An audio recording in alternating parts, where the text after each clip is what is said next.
All right, we got a tough one here. A lot going on. Okay, first thing is we want to get copper out of mineral. And so we don't see this reaction, but it reacts with sulfuric acid.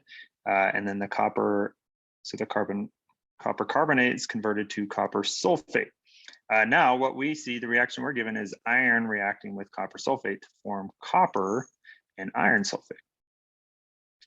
And so what do we want to figure out? We want to figure out how much the concentration of copper sulfate was based off how much copper we get in the end. Now this is a 1-to-1 to 1-to-1 reaction, so we could probably do it a couple different ways and figure it out mathematically, but I'm going to go to moles and then use my molar ratio stoichiometry, just because if it's not a 1-to-1 reaction, we have to use that method so that we keep track of the correct ratios from our balanced chemical equation.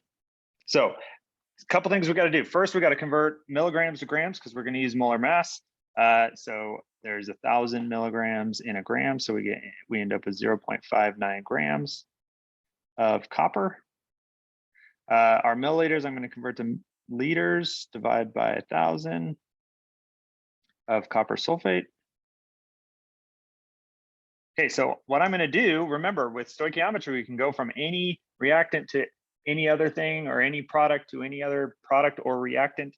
So I'm going to go from number of moles of copper to moles of copper sulfate, because that's what concentration is, right? Although our answer does have grams per liter, even though I would prefer here to have moles per liter, because that's a unit I think of concentration in. It asks for grams per liter, so we got to convert that to grams. So I'm going to go with our 0.059 grams of copper. I'm going to convert that to moles. So out of grams to moles of copper. The big number goes by the grams. Here we got 63.55. Now I'm in moles of copper. Now I'm going to do my stoichiometry. I'm going to go from moles of copper solid to moles of copper sulfate, which happens to be a 1-to-1 ratio.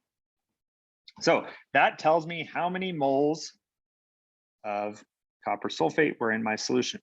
So I can do a couple things here. I could solve for molarity, go from moles, divide by liters, then I can convert to grams per liter. Or I can go to grams and then divide it by the liters. Since it wants grams per liter, I'm going to keep going. I'm going to say every 1 mole of copper sulfate, and I looked this up already, 159.61 grams. And I'm going to solve for grams, right? So grams copper cancels, moles copper sulfate. And I'm going to get grams. So 0.059, two significant figures there, divided by 63.55 times 1, divided by 1 times 159.61. So I get 0.1482 grams copper sulfate. And that is per every 0.450 liters. So I got to do that math. I can't just stop there and put it over 1 because this isn't a full liter. So I got to divide by the volume I have. So I'll divide that by 0.450 and I get 0.3293 grams per liter. Now 2 sig figs here, so I'm going to go 0.33 grams per liter of this solution. So a lot going on. Again, define the problem. What is it? What am I given? What am I being asked? The problem well defined is half solved. So that's what you're going to see over and over and over and over again is difficult questions, and you're having to define them before you try to answer.